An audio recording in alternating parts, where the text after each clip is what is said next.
আমাকে একদিন আমার ইউনিভার্সিটির এক প্রফেসর এক প্রশ্ন করেছেন। আমি পরে শুনলাম যে এটা উনার প্রশ্ন না, এটা আরো অনেক মাঠে বক্তাদেরও বক্তব্য। পরে আমি এটা শুনেছি আর কি, ইউটিউবে পেয়েছি যে আমরা দোয়া করি আল্লাহর কাছে। দোয়া করি কার কাছে? আল্লাহর কাছে দোয়া করি। তো আমি যেখানে বসে হাত তুলবো, আমার ঘরে বসে যদি আমি দোয়া করি, আল্লাহ কি শোনেন না নাকি? আবার দোয়ার জন্য ওই শাহজালালের মাজারে জিয়ারতে যাইতে হয় কেন? প্রশ্নটা কি আপনারা বুঝেছেন? যে আল্লাহর কাছে দোয়া করছি, তো আল্লাহর কাছে দোয়া তো আমার ঘরে বসে করলেও হয়, সেটা শাহজালালে যাইতে হবে কেন? এবং আল্লাহ কি কানে শোনেন না নাকি? নাউজুবিল্লাহ। বলতেছে আল্লাহ কি কানে শোনেন না নাকি? আমি যদি আমার ঘরে বসে দোয়া করি, সেটা কি আল্লাহ শোনেন না? আপনারা কি প্রশ্নটা পরিষ্কার হয়েছেন? সেই প্রশ্নের জবাব খুব সংক্ষেপে আমি কোরআনুল কারীম থেকে আপনাদের সামনে দিতে চাই। আপনারা কি শুনবার আগ্রহ আছে? কোরআনুল কারীমে আল্লাহ পাক রব্বুল আলামিন সূরা মায়েদার 35 নম্বর আয়াতে ইরশাদ ফরমাচ্ছেন, হে ঈমানদারগণ, ইয়া আইয়ুহাল্লাযীনা আমানুত্তাকুল্লাহ, হে ঈমানদারগণ তোমরা আল্লাহকে ভয় করো, ওয়াবতাগু ইলাইহিল ওয়াসিলা, আল্লাহর নৈকট্য অর্জন করবার জন্য, আল্লাহর নিকটবর্তী হওয়ার জন্য, আল্লাহর রেজামন্দি হাসিলের জন্য তোমরা উপায় অবলম্বন করো, ওসিলা তালাশ করো। কি করো? ওসিলা তালাশ করো, উপায় অবলম্বন করো। আমি এখন আপনাদের সামনে বিস্তারিত আলোচনা করব না, আমি শুরুতেই বলেছি এখানে আমাদের খাজা মঈনুদ্দিন জালাওয়াতি সাহেব আমার ডান পাশে বসা, আপনাদের এলাকার জকিগঞ্জের কৃতি সন্তান। উনার কমপক্ষে প্রায় নিয়ারলি 40 বছর ধরে উনি হজের সাথে জড়িত আছেন। তো আপনি সাফা মারওয়া যে সাই করছেন, সাফা মারওয়া, সাফা একটা পাহাড়ের নাম, মারওয়া একটা পাহাড়ের নাম। হজের মধ্যে সাফা থেকে মারওয়া, মারওয়া থেকে সাফা 7 বার দৌড়াতে হয়, এটা ওয়াজিব। কথা কোন ঠিক না বেটি? তো এই পাহাড়ের মধ্যে এমন কি আছে যে এটা দৌড়াইতে হবে? এটা তো একটা পাহাড়, সাফা একটা পাহাড়, মারওয়া একটা পাহাড়। কিন্তু আল্লাহ পাক রব্বুল আলামিন এটা হজের ভিতরে আমাদের জন্য ওয়াজিব করে দিয়েছেন। কারণটা কি তাহলে? এই পাহাড়ে কি আছে? আসলে ভাই পাহাড়ে কিছুই নাই। সাফা থেকে মারওয়া, মারওয়া থেকে সাফা, আল্লাহর এক মকবুল বান্দিনী হযরত হাজেরা তার সন্তানের পানির জন্য দৌড়াদৌড়ি করেছিলেন। এই আল্লাহর বান্দিনীর দৌড়ানো আল্লাহর কাছে এত মহব্বত লেগেছে, মায়া লেগেছে, ভালো লেগেছে। আল্লাহ পাক বলেন আমার বান্দি দৌড়াদৌড়ি করেছে, কিয়ামত পর্যন্ত যত মানুষ এখানে আসবে আমার এই বান্দিকে অনুসরণ করে তোমরাও সাফা মারওয়া দৌড়াদৌড়ি করবে। তাহলে এখানে একজন আল্লাহর বান্দির অনুসরণ ছাড়া আর কিছু নাই। কথা কোন ঠিক না বেটি? আপনার ওমর আল ফারুক রাদিয়াল্লাহু তাআলা আনহু ইসলামের দ্বিতীয় খলিফা, আমিরুল মুমিনিন, খলিফাতুল মুসলিমিন, তিনি হজরে আসওয়াদকে চুমা দিলেন। চুমা দিয়ে তিনি বললেন, হে হজরে আসওয়াদ, আমি যদি আমার চোখ দিয়ে আমার রাসূলকে ঠোঁট মোবারক লাগিয়ে তোমাকে চুমা দিতে না দেখতাম, তাহলে আমি জিন্দেগিতেও তোমাকে চুমা খেতাম না। আমি তোমাকে চুমা দিই এই কারণে যে আমার রাসূল তোমার মধ্যে ঠোঁট মোবারক লাগিয়েছেন। পড়েন না সুবহানাল্লাহ। আমি এইভাবে যদি একটা করে ওসিলার কথা বলি, অনেক কথা আমি বলতে পারবো। আমি আপনাদেরকে সংক্ষেপ করে কোরআন শরীফ থেকে ওসিলার 2-3টা দলিল দিব খুব সংক্ষেপে। দেখুন, আমরা কোরআনুল কারীমের মধ্যে স্থানেরও ওসিলা পাই, বস্তুরও ওসিলা পাই, ব্যক্তিরও ওসিলা পাই। আমি আপনাদের মনোযোগ আকর্ষণ করছি। হযরত ইমরান আলাইহিস সালাম আল্লাহর একজন নবী ছিলেন। কি ছিলেন? ইমরান আলাইহিস সালাম আল্লাহর একজন নবী ছিলেন। ইমরান আলাইহিস সালাম বুড়া হয়ে গেলেন, কিন্তু কোনো সন্তান নাই।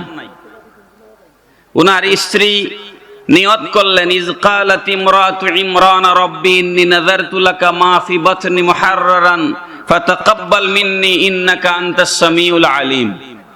সূরা ইমরানের, আলে ইমরানের 35 নম্বর আয়াত।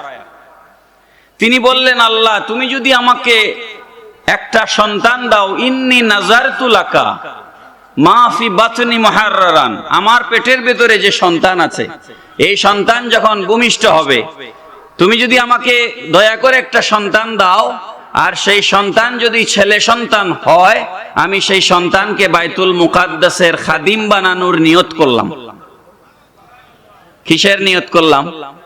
বাইতুল মুকাদ্দাসের খাদিম বানাবো। কিসের খাদিম বানাবো? বাইতুল মুকাদ্দাসের খাদিম বানাবো। ফালাম্মা ওয়াদাআতহা ক্বালাত রাব্বি ইন্নী ওয়াদাআতুহা উনসা। হযরত ইমরান আলাইহিস সালামের স্ত্রী, তাফসীরের মধ্যে এসেছে ওনার নাম ছিল হযরত হান্না বিনতে ফাকুদা। তিনি বলছেন, আল্লাহ, আমি তো চেয়েছিলাম আমার সন্তানকে বাইতুল মুকাদ্দাসের খাদিম বানাতে, কিন্তু আমার তো দেখি মেয়ে হয়েছে। ইন্নী ওয়াদাআতুহা উনসা, তো মেয়ে হয়েছে, এখন আমি এই সন্তানকে কি করব? কারণ মেয়েকে তো মসজিদের খাদিম বানানো যায় না। আল্লাহ পাক কোরআন শরীফের আয়াত, আল্লাহ পাক বললেন, ওয়াল্লাহু আ'লামু বিমা ওয়াদাআত, তুমি কি ভূমিষ্ঠ করেছো সেটা আল্লাহ ভালো জানেন। পড়েন না সুবহানাল্লাহ। কারণ সন্তান দেওয়ার মালিক কে? আল্লাহই তো দিয়েছেন, তো আল্লাহ তো জানেন মেয়ে হয়েছে। ওয়ালাইসা যাকারু কাল উনসা, তোমার মন খারাপ করার কারণ নাই, এই মেয়ে সাধারণ মেয়ে নয়, এই মেয়ের মর্যাদা পৃথিবীর অপরাপর পুরুষ মানুষের চেয়েও বেশি। ওয়ালাইসা যাকারু কাল উনসা ওয়া ইন্নী সাম্মাইতুহা মারইয়াম। তাফসীরে দুইটা তাফসীর এসেছে, একটা হচ্ছে আল্লাহ নাম রেখেছেন, আর একটা হচ্ছে হযরত ইমরান আলাইহিস সালামের স্ত্রী নাম রেখেছেন। ওয়া ইন্নী সাম্মাইতুহা মারইয়াম, আর তোমার এই মেয়ের নাম আমি রেখে দিচ্ছি মরিয়ম।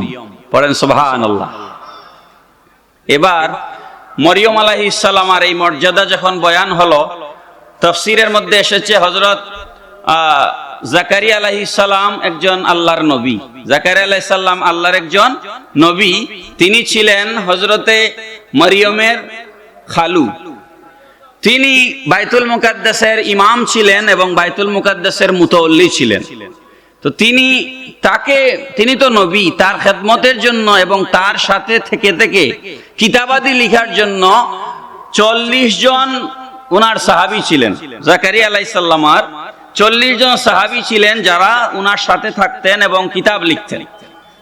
এখন ওই 40 জন এই দাবি করলেন যে মরিয়মকে আমাদেরকে দিয়ে দেন, আমরা মরিয়মকে লালন পালন করব, আমরা মরিয়মের তত্ত্বাবধান করব। তারা চাইলেন। তখন হযরত জাকারিয়া আলাইহিস সালাম একটা মহাবিপদের মধ্যে পড়লেন, মেয়ে একটা আমি কয়জনকে দিব?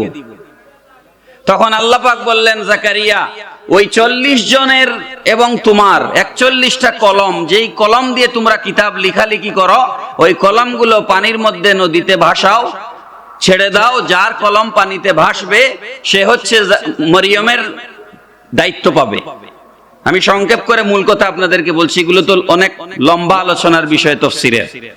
তো হযরত জাকারিয়া আলাইহিস সালাম কলম ছাড়লেন, উনার সাহাবীদেরকে সঙ্গে নিয়ে নদীতে কলম ছাড়লেন পানির মধ্যে।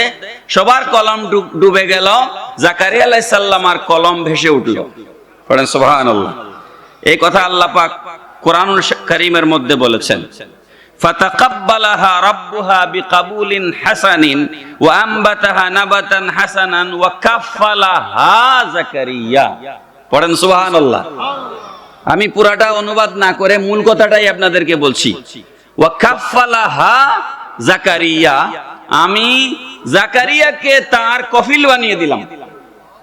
জাকারিয়াকে তার কি বানিয়ে দিলাম? কফিল বানিয়ে দিলাম।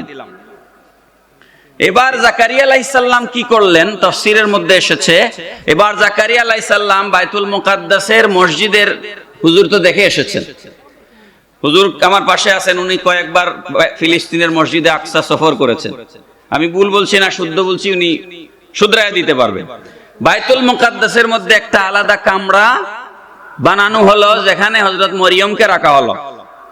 তো মরিয়ম তো মেয়ে মানুষ, তাকে তার পর্দার ব্যাপার আছে, তার সুযোগ সুবিধা অসুবিধার ব্যাপার আছে, তাকে একটা আলাদা কামরা দেওয়া হলো বাইতুল মুকাদ্দাসের ভিতরে। আর দিনে 3 বেলা হযরত জাকারিয়া আলাইহিস সালাম তার খাবার পৌঁছায় দেন ওই কামরার মধ্যে। সকালের নাস্তা, দুপুরের খাবার, রাতের খাবার। তারপরে রুম বাইরের দিকে তিনি তালা দিয়ে রাখেন। একদিন একটা অতি আশ্চর্যজনক ঘটনা ঘটলো।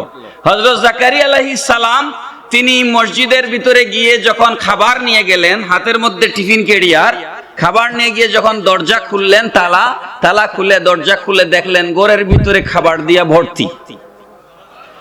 মানে বেমৌসুমি ফল। এখন কাঁঠালের সিজন না, কিন্তু ঘরে কাঁঠাল। এখন আমের সিজন না, কিন্তু ঘর ভর্তি আম। এগুলো দেখে হযরত জাকারিয়া আলাইহিস সালাম চিন্তা করলেন মনে মনে, এগুলা কোথা থেকে আসলো?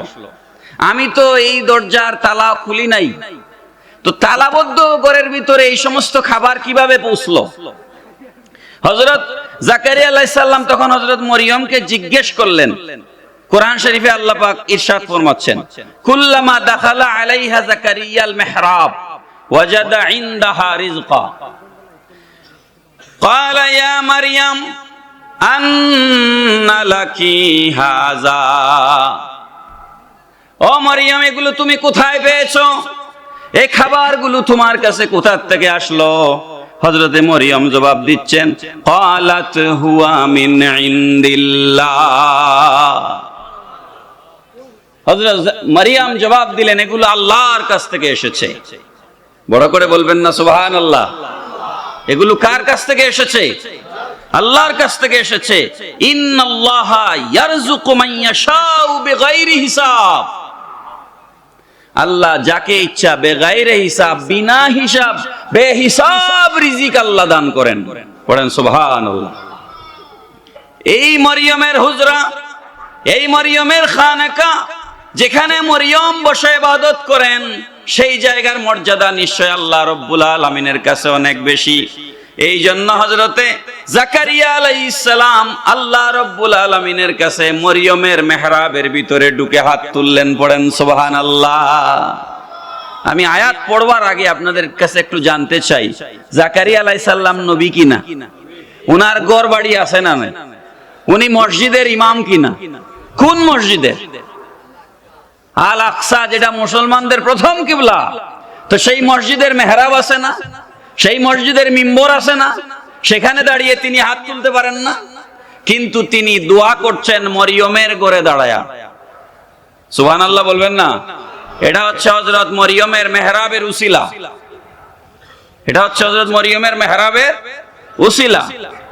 আল্লাহ পাক কি বলছেন শুনেন, হুনালিকা দাআ যাকারিয়া রাব্বাহ ক্বালা রাব্বি হাবলি মিন লাদুনকা যুররিয়াতান তাইয়্যিবা ইন্নাকা সামিউদ দুআ।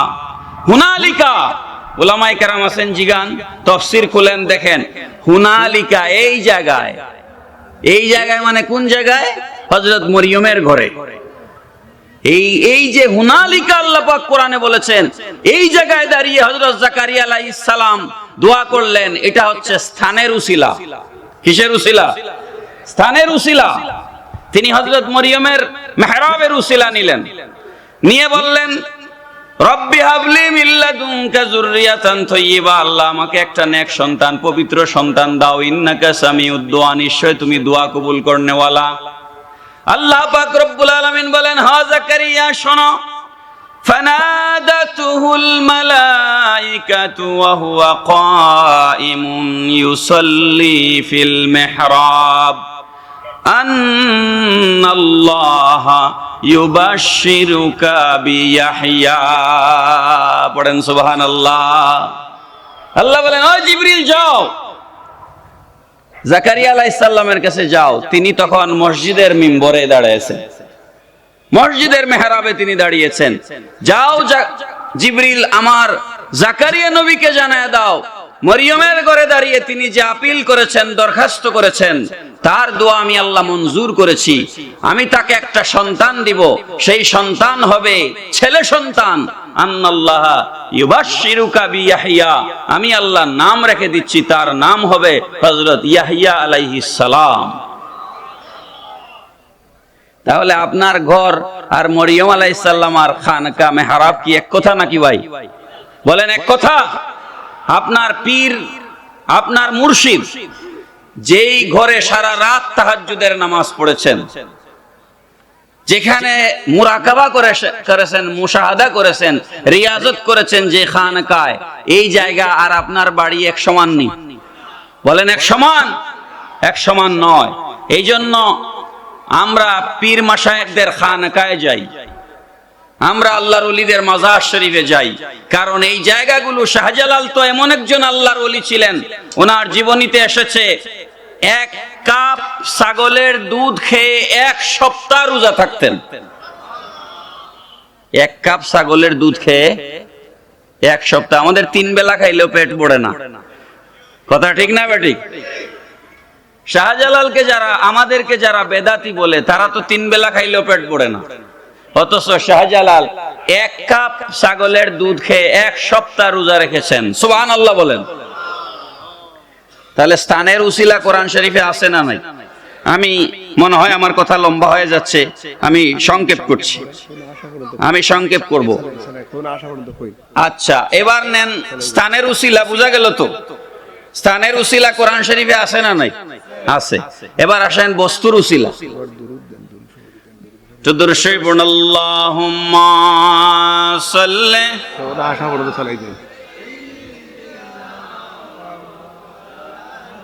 মোহাব্বতে পড়ুন, ওয়া আলা আলি। তো মোহাব্বতে পড়ুন, আল্লাহুম্মা সাল্লি।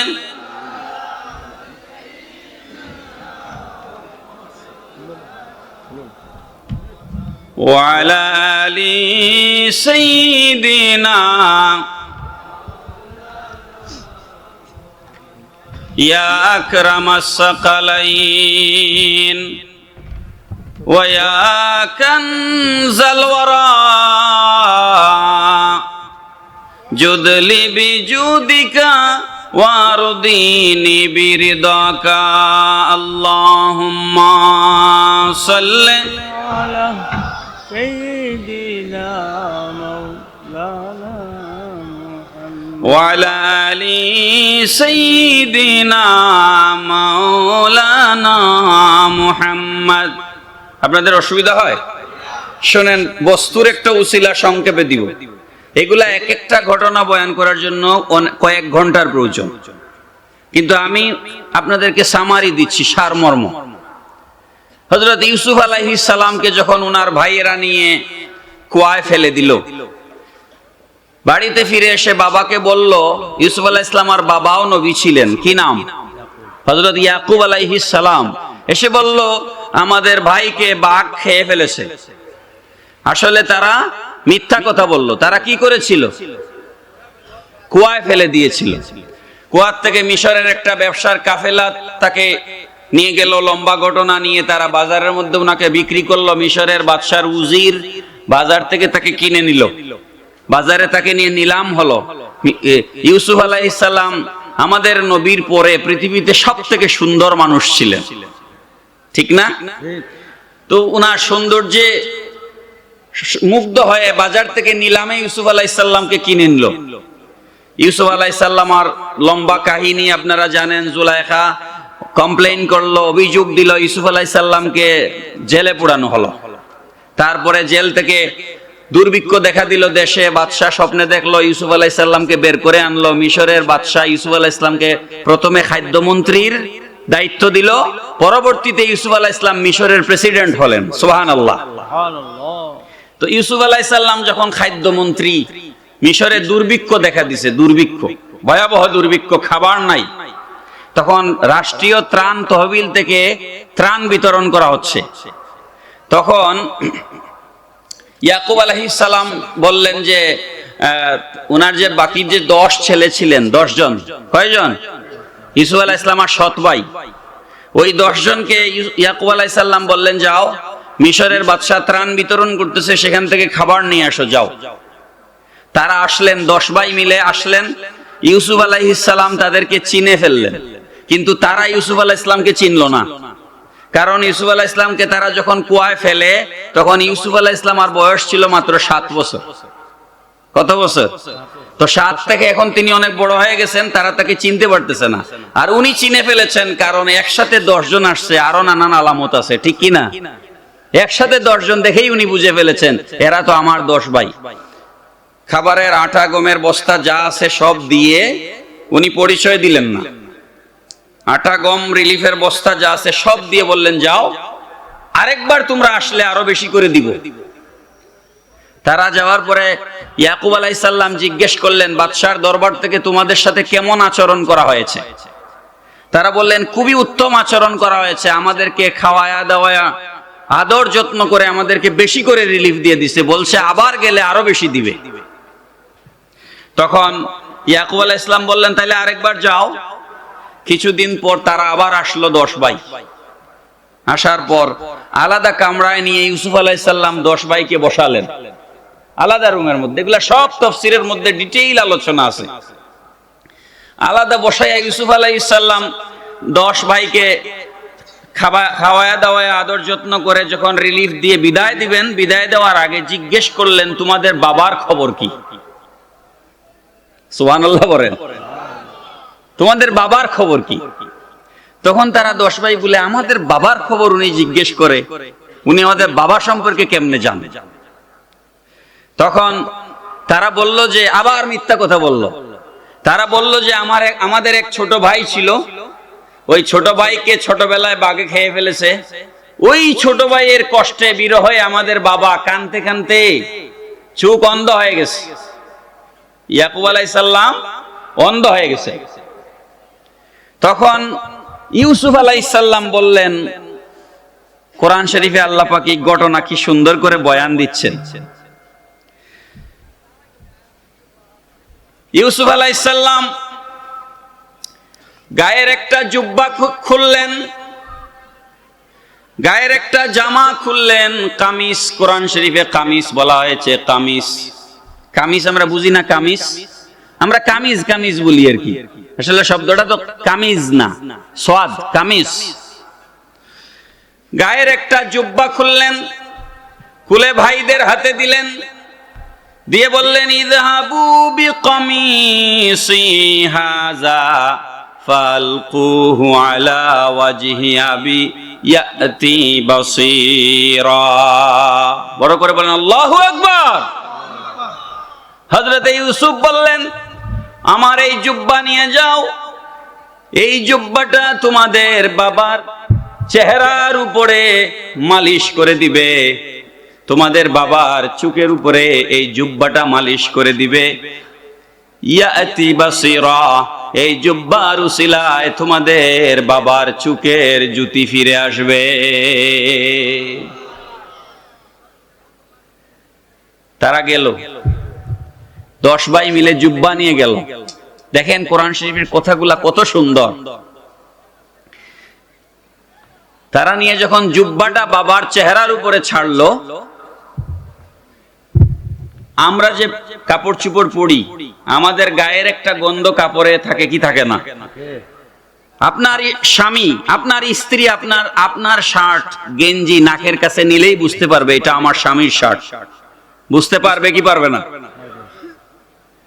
হযরত ইয়াকুব আলাইহিস সালাম বললেন, ক্বালা আবুহুম ইন্নী লা আজিদু রিহা ইউসুফ।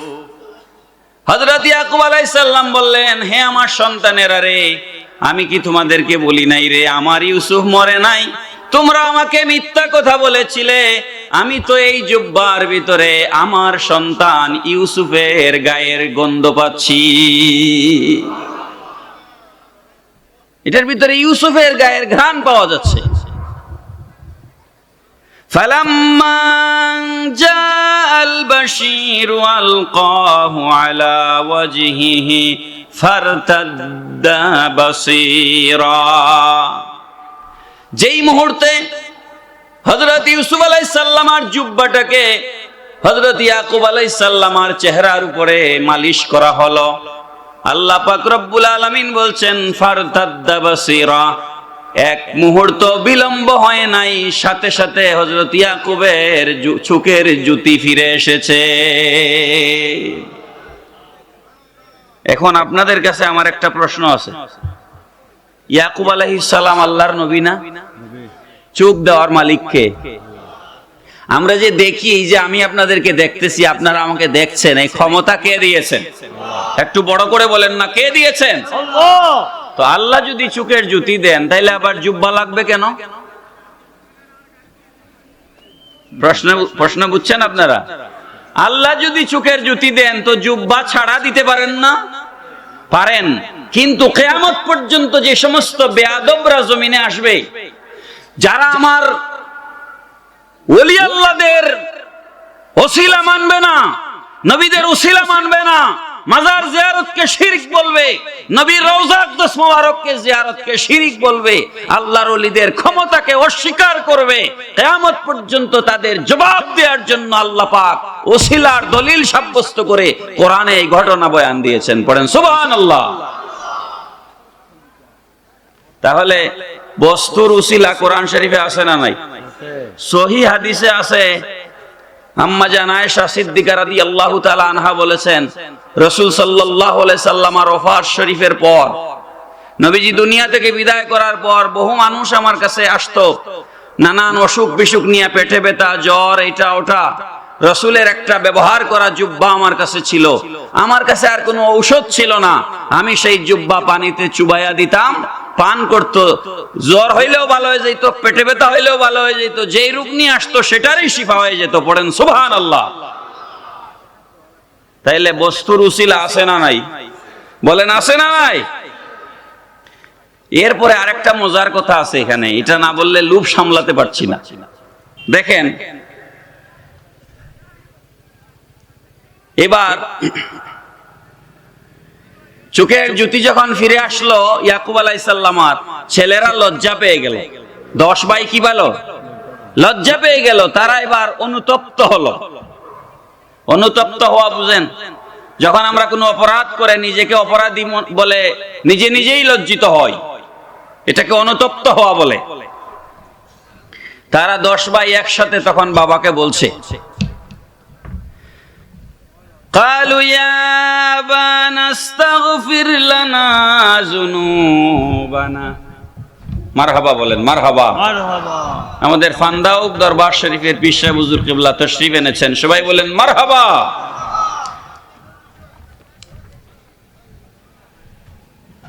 10 ভাই মিলে বলছে, قالوا يا أبانا استغفر لنا ذنوبنا إنا كنا خاطئين। 10 ভাই মিলে বলল, হে আমাদের প্রিয় পিতা, আমরা ভুল করে ফেলেছি, আমরা অপরাধ করে ফেলেছি, আমরা দোষী। তারা নিজেরা দোষী সাব্যস্ত হল। আপনি মেহেরবানি করে আমাদের পক্ষ হয়ে আল্লাহর কাছে মাফ চান। পড়েন না সুবহানাল্লাহ। এই মুসলমান ভাইরা, দোষ করছে ইয়াকুব আলাইহিস সালাম না ছেলেরা? তো বাবা মাফ চাইবেন কেন? কথা বুঝছেন আপনারা? আমি কি আপনাদেরকে কোরআনের আয়াত পড়ে শোনাচ্ছি না? দোষ করছে তো ছেলেরা, তো বাবা মাফ চাইবেন কেন? বোঝা গেল একের দোষের জন্য আরেকজন মাফ চাওয়ারও দলিল কোরআনে আছে। এই জন্য আমরা যত বড় মুজরিম গুনাহগার হই, ময়দানে মাহশরে নবীজি আমাদেরকে সুপারিশ করবেন কি করবেন না? আওয়াজ করে বলেন, করবেন কি করবেন না? নবীর সুপারিশ মানে না এরকম মানুষ আমাদের দেশে নাই? বলে হাশরের মাঠে নবী আরেকজনের সুপারিশ করা তো দূরের কথা, নিজের অপরাধের জন্য ফেল ফেল করে তাকায়া থাকবেন। বড় করে বলবেন না নাউজুবিল্লাহ। এখানে 10 ভাই মিলে বলতেছে, ইয়া আবানা আস্তাগফির লানা যুনুবানা, আমাদের গুনার জন্য আপনি আল্লাহর কাছে মাফ চান। নবী কি বললেন? না না, গুনাহ তোমরা করছো, মাফ তোমরা চাও না। নবী এটা বলেন নাই। নবী বললেন, কালা সাউফা আস্তাগফিরু লাকুম রব্বি, অচিরেই আমি আমার প্রভুর কাছে তোমাদের জন্য মাফ চাইব। সুবহানাল্লাহ বলেন। অচিরেই আমি আমার প্রভুর কাছে তোমাদের জন্য কি চাইব? মাফ চাইব। ইন্নাহু হুয়াল গফুরুর রহিম, আমার প্রভু গফুরুর রহিম, ক্ষমাশীল, দয়ালু। আমি আশা করি আল্লাহ আমার দোয়া কবুল করে তোমাদেরকে মাফ করে দিবেন। পড়েন সুবহানাল্লাহ। তাহলে এই আয়াতগুলোতে কিসের উসিলা পাওয়া গেল? জুব্বার উসিলা। বলেন না কিসের উসিলা? হ্যাঁ, আপনার পীরের ব্যবহার করা একটা জুব্বা, আপনার পীরের ব্যবহার করা একটা পাগড়ি, আপনার পীরের ব্যবহার করা একটা লাঠি আপনার জন্য হাদিয়া। ঠিক কিনা বলেন? আপনার জন্য বারাকা। তবে হ্যাঁ, এখানে কথা আছে, পীরের গোসল করা পানি, হ্যাঁ, পীরের গোসল করা পানি, পীরের মাজার দোয়া পানি, এগুলো খাওয়া জায়েজ নাই। এগুলা খাওয়া কি জায়েজ নাই, আপনাকে শরীয়ত বুঝতে হবে। যাই হোক, আমি আর কথা বাড়াতে চাই না। আমি আপনাদেরকে স্থানের উসিলা দিলাম, বস্তুর উসিলা দিলাম। হ্যাঁ, 1 মিনিটে ব্যক্তির একটা উসিলা দিয়ে আমার কথা শেষ করতে চাই।